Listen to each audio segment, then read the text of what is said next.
A ver, gente. Lamentablemente se cortó y no tengo manera, salvo que me manden por mail el link, a ver si la tengo aunque sea 5 minutos. Ahí estamos. Vamos a ver si abre Leila. Ahora creo que sí. Gracias por bancar, gente espectacular, ¿eh? 400 personas de nuevo. Y vamos a ver si usamos el audio de la computadora. Leila, ¿estás ahí? A ver si aparece ahora.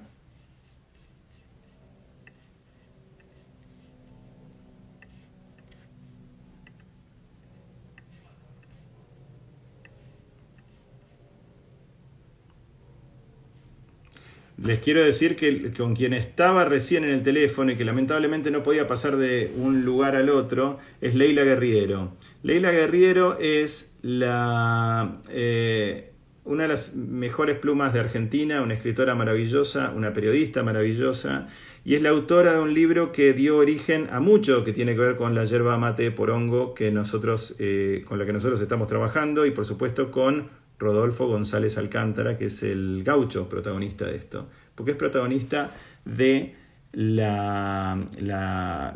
maravilloso ensayo y el libro que se llama Una historia sencilla, y les voy a mostrar la tapa, a ver, que está acá, de este libro que es de Leila y que se los recomiendo fuertemente.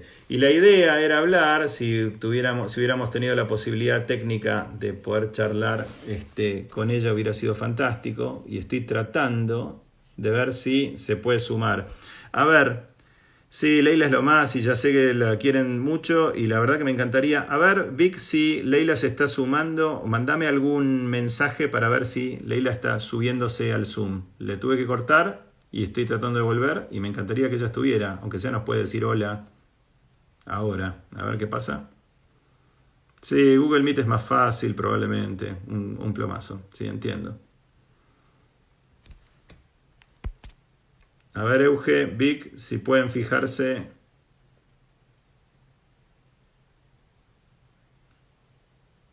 Ya está conectada, me dijo, a ver. Voy a salir y voy a volver a entrar a ver qué pasa.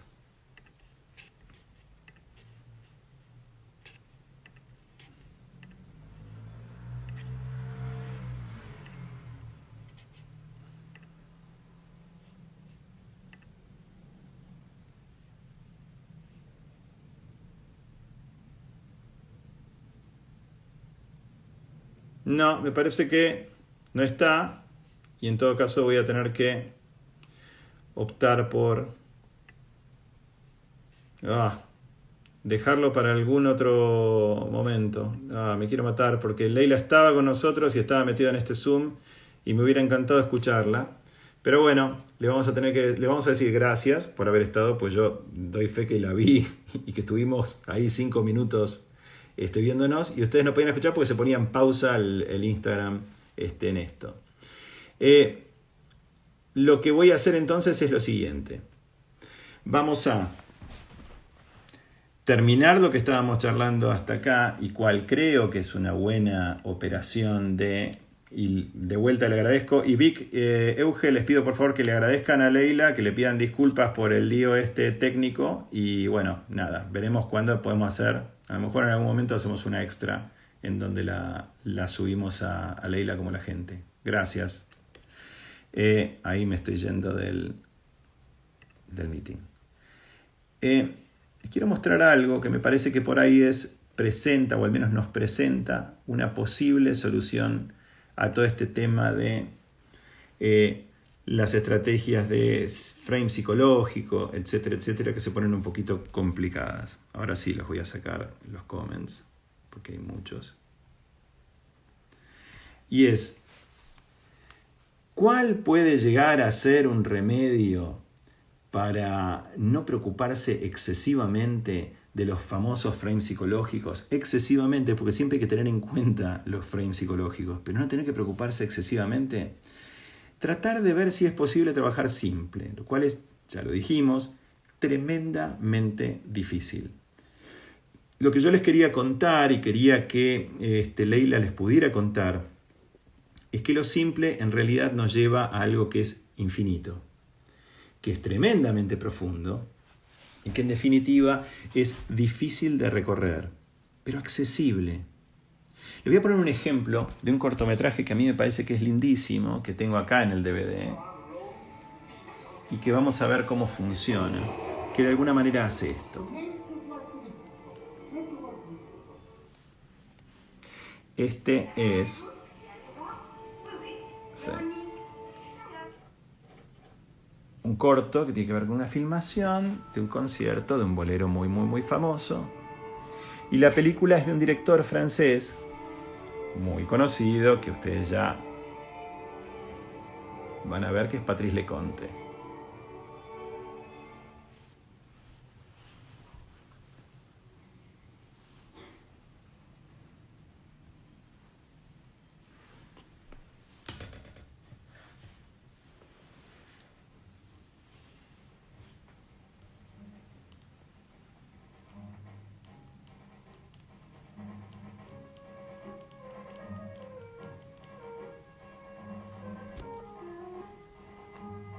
Hasta acá el corto pareciera ser simplemente la documentación de una orquesta ensayando o, probablemente por cómo están vestidos, interpretando en público.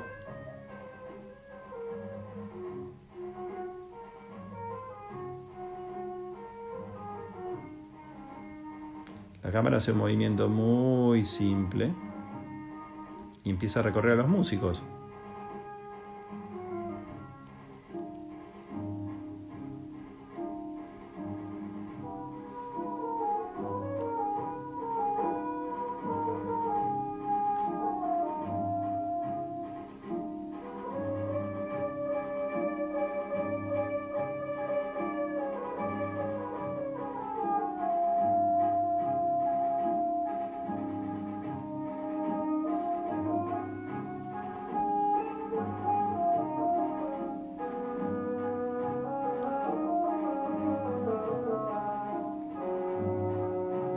Y luego de este largo recorrido,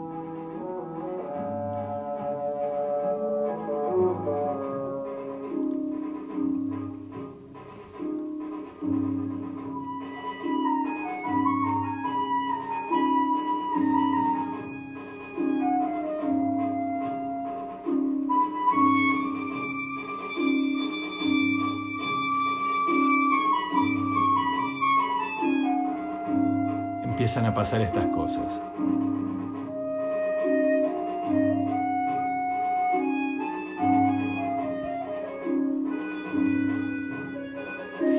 Primero de todo se sabe reconocido por la cámara y presenta como una especie de primera, muy sutil complicidad con la gente que lo está mirando. Pero seguimos escuchando. También nos estamos dando cuenta que está aburrido, porque la parte que le toca es monótona. Básicamente no hace otra cosa que eso que está haciendo con ese pequeño redoblante.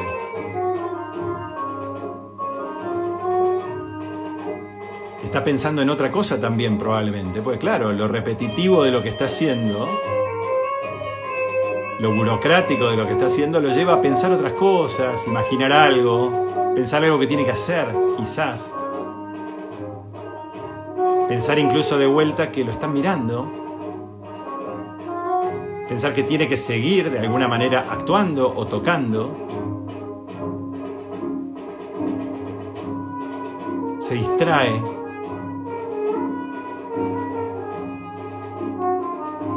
Y ahora va a haber un momento en que reconoce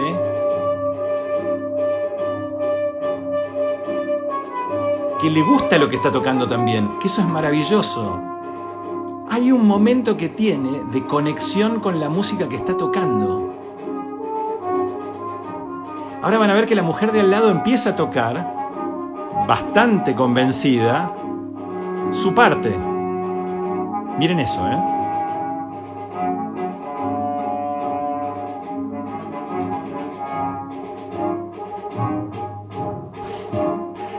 medio que se sorprende un poco, aunque él sabe, por supuesto, que ella va a actuar. Y vamos a darnos cuenta que a él también le pasa algo respecto de ella, y no se sabe muy bien qué le pasa. Se entusiasma un poco, se desaburre un poco. La cámara sigue en él hace rato largo.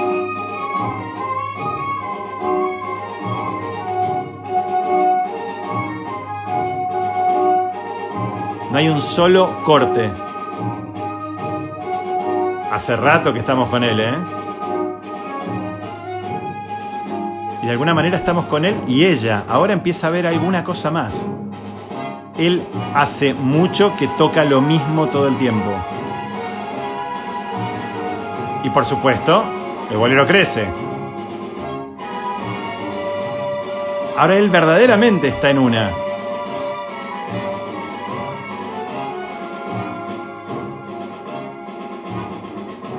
Y es medio chanta también. Porque en algunos momentos se nota que está falseando lo que le pasa. Y después no.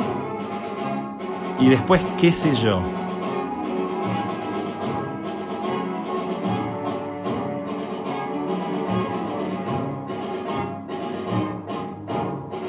Bunker, ¿eh?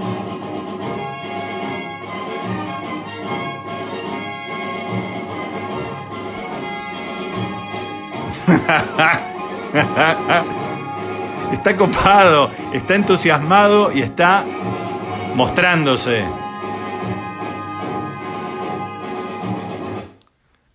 ¿Qué pasa con este corto? Yo les recomiendo que lo vean entero. Y no les quiero arruinar lo que pasa, pero básicamente lo voy a hacer, se los voy a arruinar. No pasa nada más que eso. Lo que se ve hasta el final de la pieza es a él.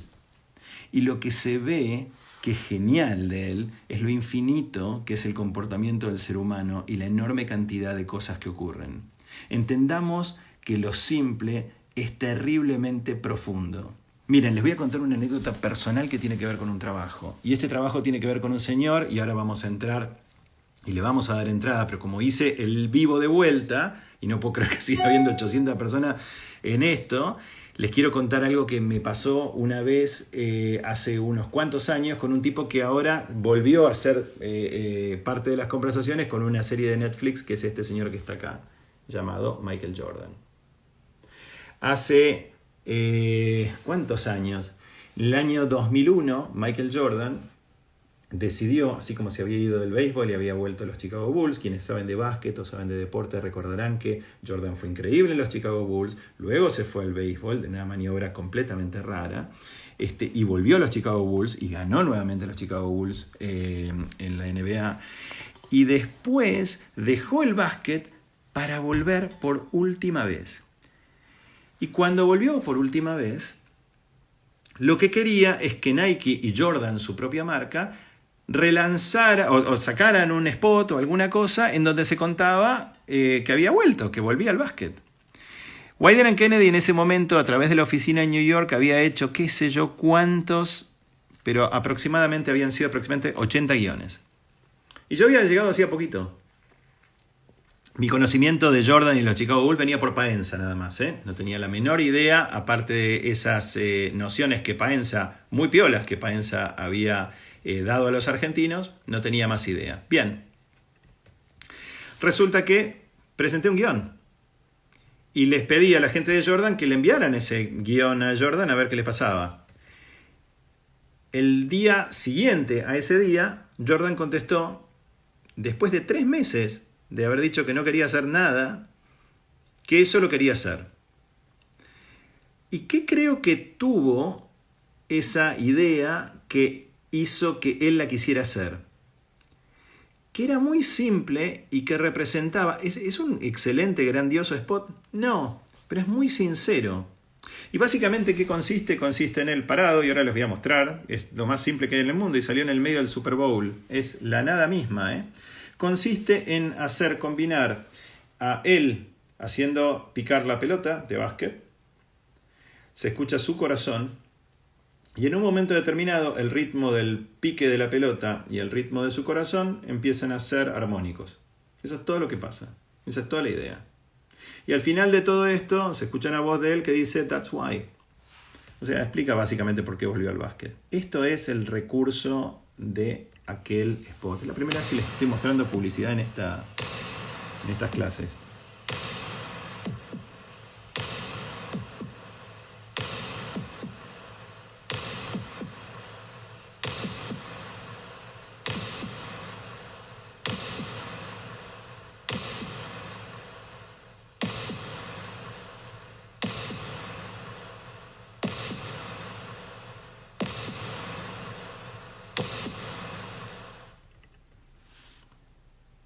Eso fue todo.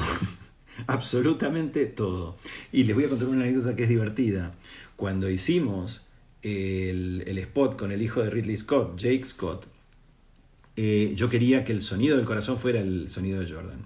Entonces lo que hicimos fue ir a una caravan que estaba afuera y con un estetoscopio escucharle el corazón y grabarlo. Bueno, resulta que nos metimos y claro, Jordan es un tipo gigante de tamaño al lado de lo que es la gente normal, no para los basquetbolistas, no es de los basquetbolistas más altos, pero es un tipo altísimo. Nos metimos en ese caravan chiquitito y era toda una situación bastante graciosa e incómoda. Y él, macanudísimo, estaba chocho de hacerlo, no había ningún problema. Le puso el sonidista el estetoscopio y no andaba, no se escuchaba. Entonces lo probó varias veces, empezó a transpirar, se puso nervioso como yo me puse nervioso con Leila y no andaba. Hasta que lo probó en él mismo y sí andaba, me lo probó a mí y sí andaba. Y se lo puso de vuelta a él y no se escuchaba, porque los atletas de ese nivel tienen un ritmo cardíaco en situaciones normales tan extraordinariamente bajo que no se podía escuchar los latidos del corazón de Jordan en situaciones normales. Teníamos que hacerlo correr bastante como para que eso pasara. Fue encontrarnos con un personaje absolutamente increíble e inolvidable, muy agradable de trabajar, pero que se sintió sobre todo escuchado y observado y respetado, que básicamente lo que él había hecho al volver al básquet es volver por una razón muy simple, y que no había que hacer un gran aparato de cosas cuando la historia de la publicidad de Jordan es colorida por todos lados, hay dibujos animados, esto, aquello, sino que cuando se trataba de eso había que ponerse un poco en su lugar. Ahora voy a dar entrada a una persona que, espero esto que sí funcione finalmente, que adoro y a la que le quiero dar una bienvenida enorme y vamos a charlar con, vamos a ver si esta vez algo anda, perfecto, es Gabriela Scardaccione. Vamos a ver si Gaby nos tomás y conectamos. Hola. Hola. ¿Qué haces? Ah, apareciste, Dios mío. Sí, Horrible, aparecí. horrible lo de Leila, viste, que me da bronca por ustedes, gente, y por Leila. Pero yo quiero presentarles a Gabriela Scardaccione como varias cosas. Además de la mamá de la persona más importante de mi vida, o sea, la persona más importante de nuestra vida, que es Domingo, una compañera mía de toda la vida, absolutamente de toda la vida, y una fuente de inspiración, y una fuente de coraje, y una fuente de todo, que me ayudó a básicamente ser yo. Y por esa razón y por otras me parece que está bueno compartirles una rodaja de Gaby hoy a la noche, como para que entiendan de qué se trata y quién es. Y yo quiero agradecerte porque pasaron muchas cosas y en este curso tuviste mucho que ver porque vos acabás de salir del COVID-19 famoso y este Y coronavirus. soy como una heroína, ¿no? Sos Como... una heroína. Pero yo quiero que cuentes porque en Argentina, en Latinoamérica y en otras partes del mundo donde esto está viéndose, hay un montón de gente que está con miedo o lo está pasando y le está pasando. Y ha habido tanta información respecto de eso que me parece que estaría bueno escucharte desde tu perspectiva, qué tenés para compartir y qué podés decir con tu cabeza creativa, con tu cabeza de mujer, respecto de esto. ¿Cómo lo viviste? ¿Cómo lo viste? ¿Qué te pasó? ¿Qué te de alguna manera despertó? Y es bastante complejo como lo viví, porque lo primero, lo anterior que viví antes de tener yo el coronavirus fue el lockdown, lo que se llama el encierro, ¿no?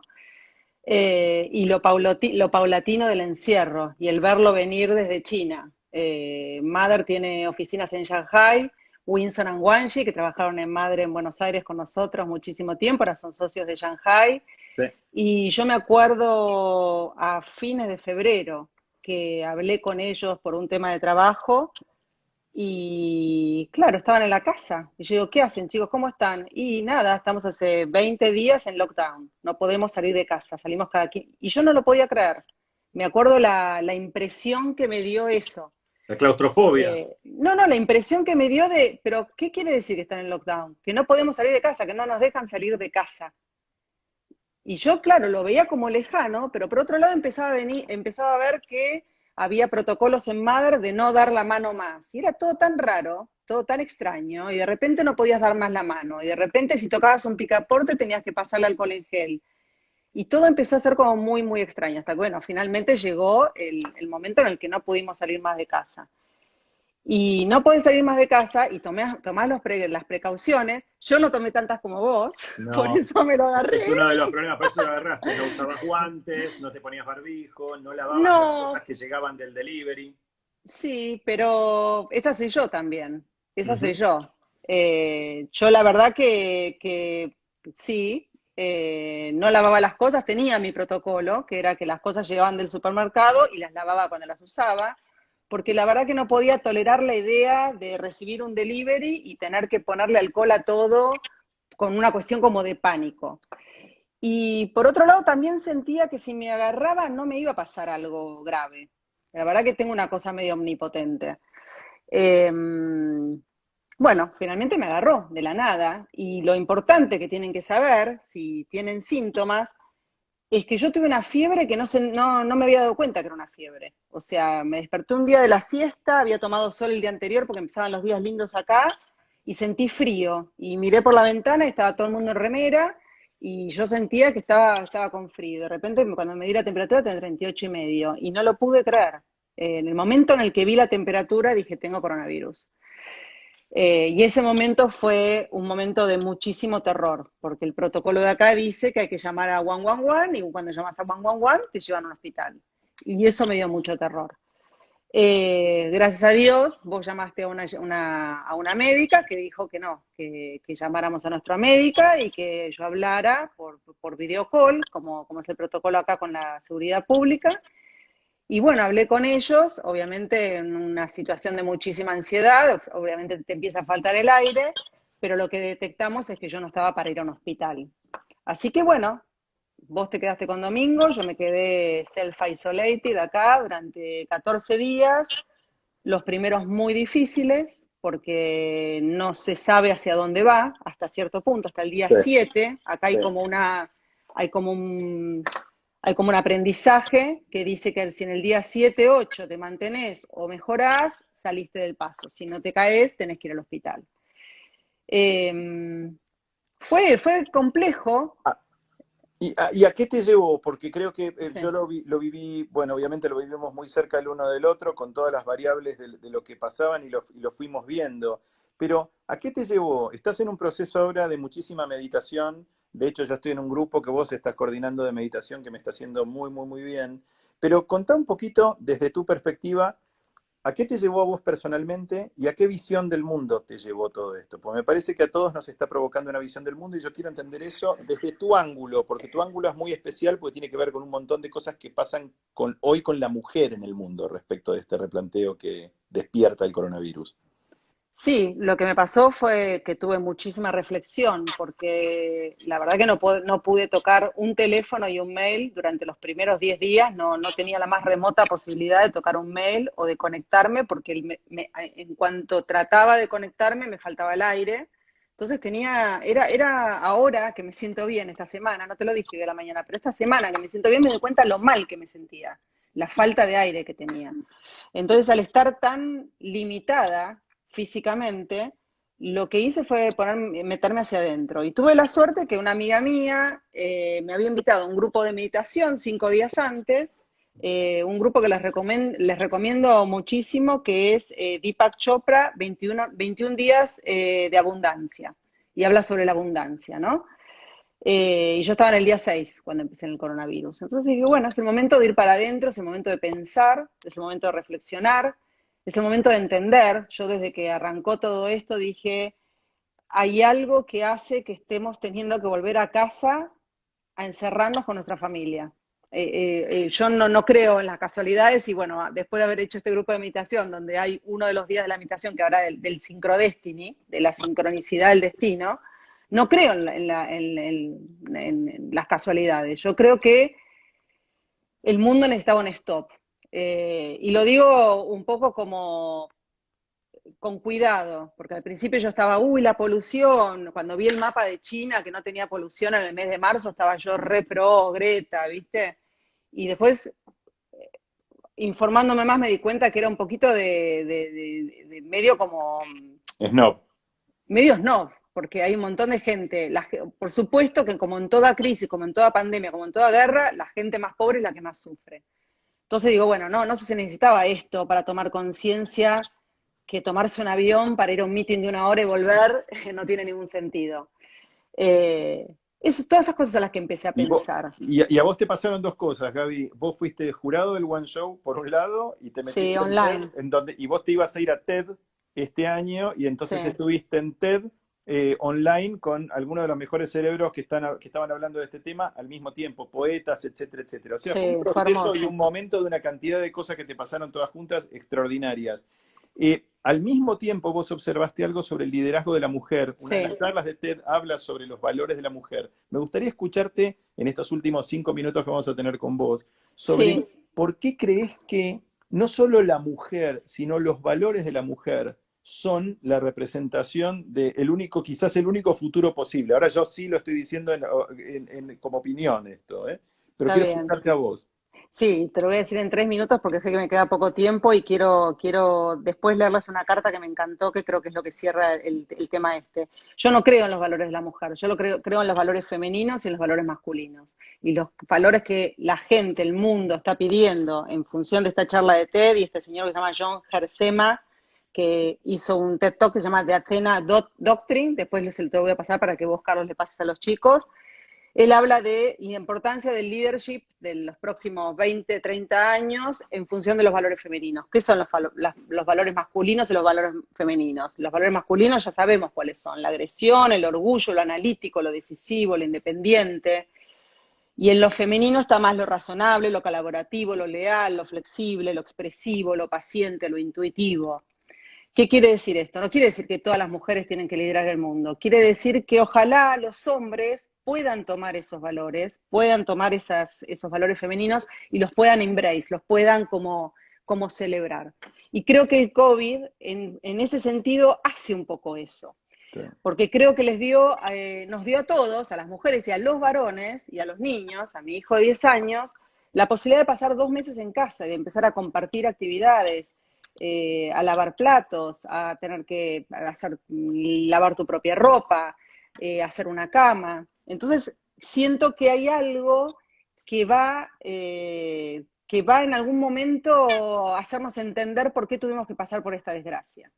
Cuando yo lo veo a Trump ayer en una conferencia de prensa maltratando a una mujer a una Sí. periodista china, diciéndole que se tiene que callar la boca, Sí, sí, digo, pregunte, que si pregunte a China por qué. Sí, sí, sí. claro, si este COVID lo tuvimos que traer para que los Trumps, los Bolsonaro, los Putins del mundo no se tengan que erradicar, bueno, quizás es como las guerras, ¿no? Y Tuvo para, un y, sentido. y para subrayar el mejor gobierno probablemente que ha habido esto, que es el gobierno de Nueva Zelanda, de una mujer, primera ministra, que hizo dos cosas que Mario Riorda el otro día en una mesa redonda que yo tuve en Rosario, que me pareció muy, muy interesante su comentario, que es no tenerle miedo al miedo. ¿Qué quiere No. decir esto? Que ella comunicó miedo.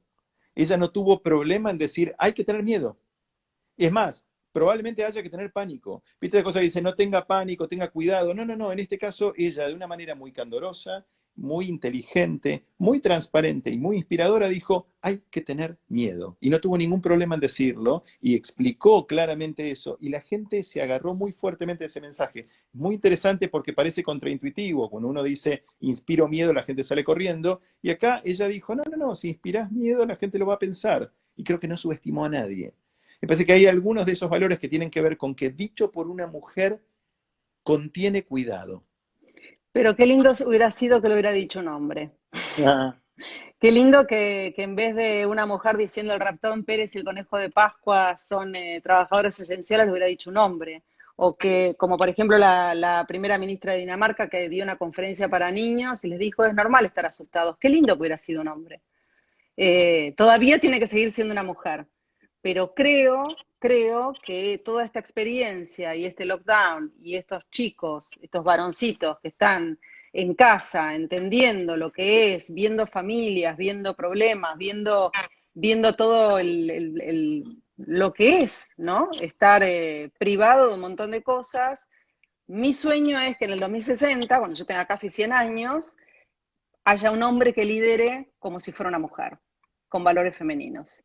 Y les quiero terminar, si tengo un por minuto, favor. leyéndoles una carta que me encantó, que es como que unió estos 3 puntos, ¿no? La cosa de que las mujeres en el mundo, Angela Merkel, la primera ministra de Nueva Zelanda, la ministra de Dinamarca, todas mujeres, hay una cosa mucho con la mujer, y yo uní eso con esa charla que había visto de TED y con esta carta que escribió un maestro de San Francisco. Acá hubo toda una cosa al principio cuando empezó el lockdown, acá hay como una cosa con la educación y las madres y una obsesión porque el homework y porque esto, y hubo todo como una cosa de mucho nervio de qué iba a pasar con estos chicos, cómo se iban a trazar los A-levels y esto, que entonces no van a entrar a Oxford y Cambridge. Una cosa como desesperante, totalmente fuera de control. Y en ese momento yo me encuentro con esta carta en Instagram de un maestro en San Francisco que la carta la titula The Bright Side, el lado positivo. La voy a leer en español, estaba en inglés, la puse en Google Translate, así que no está súper, pero el sentido se entiende. Esta es una carta, por supuesto, refiriéndose a Estados Unidos, ¿no? Como han cancelado el resto del año escolar, los estudiantes perderán 2 meses y medio de educación. A muchas personas les preocupa que los estudiantes se retrasen debido a esto. Sí, pueden retrasarse en lo que respecta a la educación en el aula. Pero, ¿y si en lugar de quedarse atrás este grupo de niños está avanzando debido a esto? ¿Qué pasa si tienen más empatía, disfrutan de la conexión familiar, pueden ser más creativos y entretenerse, aprenden a amar a leer, aprender, a amar a expresarse por escrito? ¿Qué pasaría si disfrutaran de las cosas simples, como caminar o sentarse cerca de una ventana en silencio? ¿Qué pasa si notan los pájaros y los árboles y las diferentes flores que emergen y la renovación calmante de una suave lluvia? ¿Qué pasa si esta generación es la que aprende a cocinar, organizar su espacio, lavar la ropa y mantener un buen hogar? ¿Qué pasa si aprenden a estirar $1 y vivir con menos? ¿Qué pasa si aprenden a planificar viajes de compras y comidas en casa? ¿Qué pasa si aprenden el valor de comer juntos en familia y encontrar lo bueno para compartir las pequeñas delicias de lo cotidiano? ¿Qué pasaría si ellos son los que otorgan un gran valor a nuestros maestros y profesionales de la educación, bibliotecarios, servidores públicos y los trabajadores de apoyo esenciales previamente invisibles como los conductores de camiones, tiendas de comestibles, cajeros, logística, trabajadores de la salud y su personal de apoyo, solo por nombrar un poco de los millones que nos cuidan en este momento mientras estamos protegidos en el lugar? ¿Qué pasa si entre estos niños surge un gran líder que tuvo el beneficio de un ritmo más lento y una vida más simple para aprender realmente lo que realmente importa en esta vida? ¿Qué pasa si están por delante? Hermoso, Y eso hermoso. a mí eso me da un optimismo, una Obvio, ilusión, la obvio. aparición de una nena de 13 años que quiere cambiar el mundo, Greta Thunberg, Y la puede. idea de que mi hijo, su heroína es ella y no es ninguna persona que está en la televisión ganando fortunas de plata. Yo creo que el saldo tiene que definitivamente ser positivo. Nosotros tenemos que poder aprender. Y nosotros como comunicadores tenemos la obligación de concientizar a las compañías de que el mundo que estábamos viviendo no era sostenible.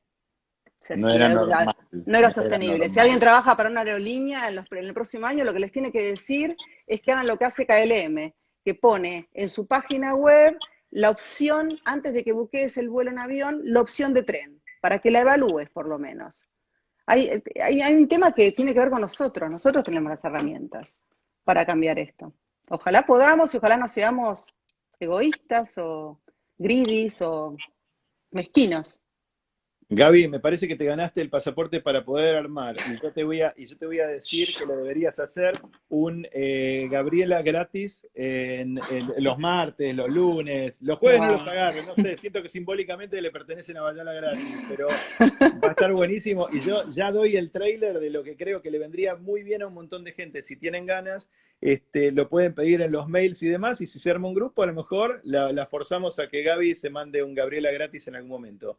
Quizás Gracias. por Zoom, porque me gusta ver las caras a mí. Para charlar con la gente probablemente. Te Sí. mando un beso enorme.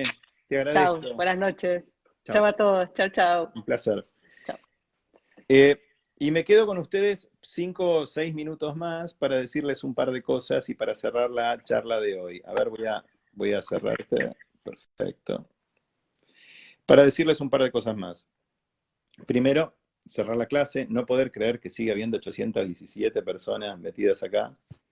Decirles que se termina este curso, que disculpen las torpezas que vienen con esto, pero bueno, las intenciones son las mejores. Ojalá que a lo mejor podamos filmar un pequeño videíto que podamos tener de Leila, para de alguna manera tenerla en estas clases como hemos tenido a otros. Hubiera sido lindo tenerla en vivo y tuvo la enorme disponibilidad de correrse 15 minutos de lo que estaba haciendo, que era muy importante para estar. Estuvo y no la pudimos tener, así que les pido disculpas a Leila y les pido disculpas a ustedes.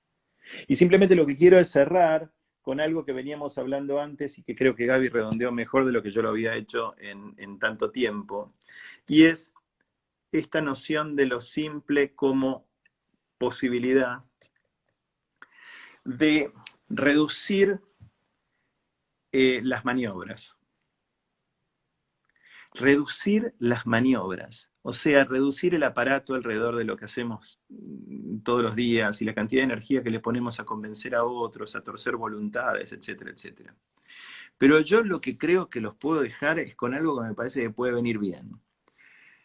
A veces alguna gente, cuando se pone a laburar en lo simple, y me incluyo a mí mismo, se pregunta, ¿pero dónde está lo simple? Y yo creo que sé dónde está lo simple. La mayoría de las veces, lo simple está atrás. Miren, a ver si me sale. A veces lo simple... A ver si sale. A veces lo simple es como esos stickers que nos pegan en la espalda que dicen boludo. Y simplemente lo que tenemos es que dar algunos pasos atrás y salirnos de nosotros y esa cosa de ir para adelante y de comernos el mundo, comer menos el mundo y dar esos pasitos necesarios para meterse dentro de uno e incluso para irse atrás de uno mismo, salirse de uno mismo y empezar a ver de otra forma alternativas que son sencillas, como el libro de Leila, que se llama Una historia sencilla, o como estos libros que son maravillosos, como por ejemplo que se los recomiendo terriblemente, que es La vida de las abejas, de Maeterlinck. Y les juro que se lo recomiendo, porque es muy parecido a lo que pasa con el libro de Leila, y en el libro de Leila ocurre algo que es maravilloso, que es que hay un festival de Malambo en Argentina, que es el festival más importante de Malambo de Argentina, pero que tiene una circunstancia, y no les arruino el libro para contarles esto, una circunstancia que es increíble. Aquel que gana el campeonato de Malambo en el Festival de la Borde no puede volver a competir en Malambo nunca más en su vida. Es como si ganaras Wimbledon y no podés volver a jugar y a competir en tenis nunca más. Es como si te murieras. Y la razón por la que lo relaciono con la vida de la abeja es porque en la vida de la abeja nos cuenta Maeterlinck de una manera dramática cómo los zánganos se la pasan toda la vida tratando de ser elegidos por la abeja reina para morir. Lo que les pasa inmediatamente después es una cosa tremenda e increíblemente simbólica. Su aparato reproductor se va con la abeja reina, se desprende del cuerpo y se mueren. Esa simple, increíble tragedia es una representación o es una observación muy fuerte del entregarlo todo, de darlo todo. Si ustedes son simples, si ustedes hacen este trabajo con integridad, con buena intención, con valores, si ustedes no se entretienen demasiado con las pavadas que hay alrededor, como los festivales de tal cosa y del otro, y de Cannes y de toda esta cosa, y se ponen un poquito más adentro tratando de pensar exactamente qué es lo que quieren, qué les gustaría que pasara con el mundo y con ustedes en ese mundo, la verdad que mucho margen de error no hay. Y me encantaría que se quedaran con eso porque pasó algo cuando ustedes presentaron Porongo y las ideas de Porongo y demás, y voy a hablar un minuto de eso agradeciendo los cientos de trabajos que vi, que la mayoría de los trabajos que yo vi hicieron una cosa en donde no había habido una básica observación. Muchos de ustedes hicieron, no tengo un porongo que hacer, ¿qué porongo tomo hoy? ¿Qué porongas son las otras hierbas? Y si hacemos porongo... Esta marca, no sé si se dieron cuenta todos ustedes, evitó por todos los medios ser grosera, más allá de que su nombre pareciera ser fundamentalmente una provocación.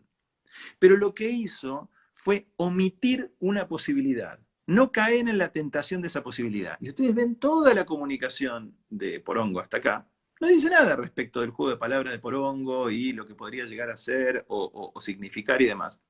Porque hubiera sido muy ofensivo. Ya la palabra de por sí es fuerte. Pero nunca nadie nos escuchó exprimir esa palabra en un sentido soez. Lo hacíamos explicando que efectivamente teníamos la licencia de que el porongo es esta cosa, y explicamos en uno de los primeros posts que venía de purunku, que es una palabra de origen quechua. Ahora bien, esa simplicidad es a veces, en apariencia, un poco aburrida, un poco pobretona. No le tengan miedo. No hay problema. ¿Se puede ser un poquito aburrido al principio? Quizás sí. ¿Se puede hacer hasta incluso percibido como pobretón? Sí.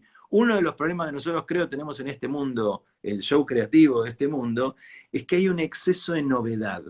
Hay un exceso de intención de hacer cosas constantemente ingeniosas y novedosas. Quizás demasiado. Y lo que tenemos que tratar de pensar, me da la impresión, y ese es mi consejo hacia ustedes, es la ubicuidad de esas novedades. ¿En qué momento y en qué lugar aplicamos esa novedad? ¿Y en qué momentos no es necesaria? ¿En qué momentos es excesiva o es demasiado? Y hagan una cosa que mi viejo, si pueden, me enseñó, y mi viejo era un arquitecto, y yo se los dije en algún texto, que era un enorme calculista de estructura. Mi hermano, José María Bayala, es un gran dibujante, artista y un gran arquitecto, y a mí me hubiera gustado ser arquitecto y no fui. Y decía siempre una cosa: siempre compará las ideas que tengas con la más básica de las ideas que podrías tener. Y compará notas. Yo me acuerdo que un día me dijeron para el colegio, en el tercer año de la secundaria, que hiciera un póster para inspirar a la gente a hacer surf. Yo no tenía la menor idea de lo que era hacer surf y nunca hice surf. Pero hice un póster que decía, haga surf. Y la verdad que lo dibujé con muchísimo optimismo y con muchísima alegría, y que me pareció que estaba bien decirle, si había que decirle a la gente que haga surf, bueno, haga surf.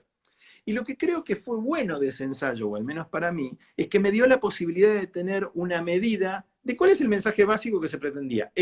¿Hay alguna manera mejor de decir esto de una manera más encantadora, más interesante, que de alguna manera invite mejor, etcétera? Sí, seguramente, pero comparémoslo con Haga Surf.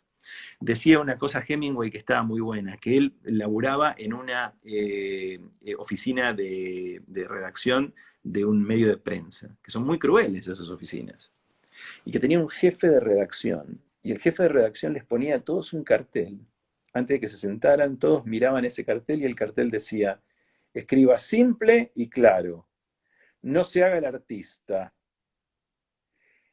Hemingway decía que si el sol sale, hay que escribir, el sol sale, y dejarse joder. Porque eso te va a llevar a esforzarte respecto de qué es exactamente lo que estás contando. Por supuesto que hay manera de decirlo más lindo, sí, hay poemas hermosos que hablan sobre la salida del sol y que son muchísimo más interesantes porque pasan por el way, como decíamos antes, por la manera de decir cómo salió el sol.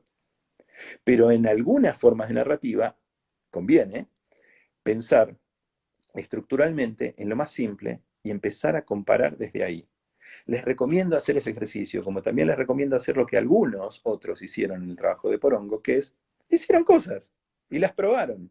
Algunos hicieron jingle y otros, muy poquitos, pero muy poquitos, hicieron una cosa que a mí me encantó, como Martín Bonadeo, que lo hizo y me mandó un mail que dijo, che, vos decías que es necesario más followers. ¿Son necesarios más followers?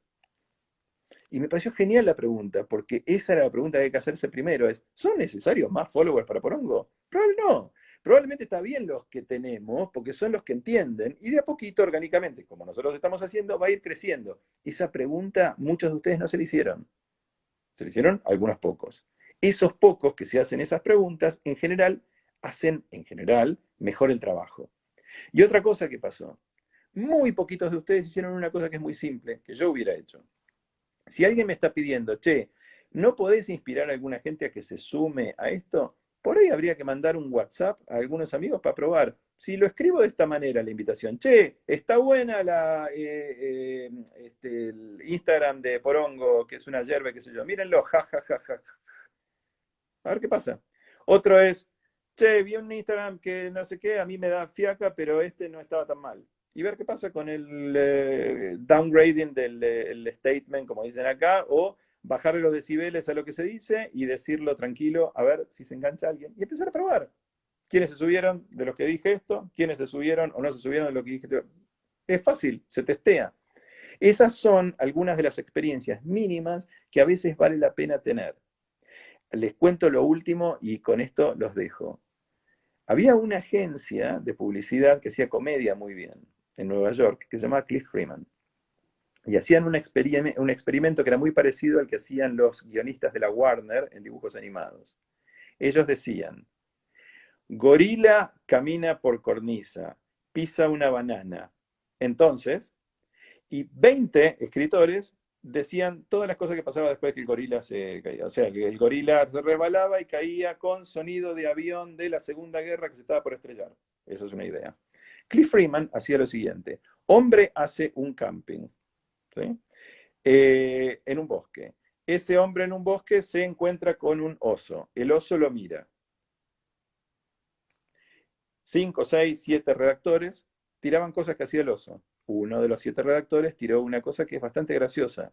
El oso lo mira al hombre y lo vomita en la cara. No se entiende muy bien por qué lo vomita en la cara, pero lo vomita en la cara. El efecto es muy gracioso cuando uno lo ve. ¿Quiere decir que lo que estamos concluyendo es que hay que poner absurdos enfrente de la gente como para hacernos gracia? No, lo que creo que quiero decir con todo esto es que hay que testear y analizar lo que se está haciendo, viendo qué nos pasa a nosotros primero con eso que estamos haciendo. Nos conmueve, nos hace gracia, nos divierte. Acabo de decir una cosa que tiene que ver con la comedia, pero no necesariamente va a ser siempre cosas de comedia. En algunos momentos van a ser cosas de otro tipo y de otro tenor. Pruébenlas con ustedes mismos primero. Fíjense qué les pasa a ustedes y a otros que ustedes conocen. Y sobre todo, en la medida de lo posible, traten de no venderle nada a nadie y traten de no doblarle o torcerle el brazo a nadie. Les agradezco, les dejo un beso muy grande, probablemente les mande a los que estuvieron como para que se cuelguen en algún lado del corazón un diploma por haber estado en esto que corresponde, y ese diploma le voy a pedir a Domingo, por supuesto que lo haga, porque creo que es lo que viene bien, y voy a tratar, y acá sí, ahí está viendo preguntas y comentarios, sí, Gabriela, gratis, besos enormes, ¿qué te deja a ti, Carlos, este curso? Y les voy a decir, voy a contestar esta pregunta para cerrar. ¿Qué me deja a mí este curso? Mark Edmundson, que es el autor de un libro que recomendé, que sobre todo tiene un libro que está metido adentro de Heart of Humanities, que se llama Why Teach, dice que cada vez que quiso aprender algo, lo que hizo fue enseñarlo. Que esa fue siempre su mejor estrategia. Cuando estaba curioso con algo, salía corriendo a enseñarlo, porque sabía que al hacer eso iba a aprender de los demás, de lo que le dijeran, de las críticas, de los comentarios. Eso es lo que hice. En este momento tan raro en el que me estoy replanteando todo en la vida, como todos nosotros, por supuesto que me estoy replanteando mi relación con lo que he estado haciendo durante tantos años.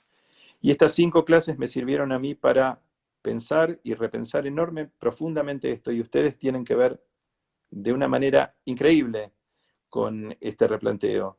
No saben lo que aprendí, y no saben la cantidad de cursos paralelos que yo tuve con ustedes, y la cantidad de gente fascinante que conocí gracias a este curso. Les estoy agradecido de todo corazón. Espero que de alguna manera sigamos en contacto. Vamos a ver si inventamos alguna excusa de alguna manera o en algún momento para continuar de alguna forma. Los quiero mucho, les mando un beso muy grande y no puedo creer que se la hayan bancado hasta ahora, pero se la bancaron hasta ahora, que son casi 2 horas, y me dijeron por ahí que es medio inusual que pase eso. Bueno, por todo eso, les mando un abrazo enorme y acuérdense, en lo posible, que lo simple es muchas veces lo que estaba acá atrás. Un beso.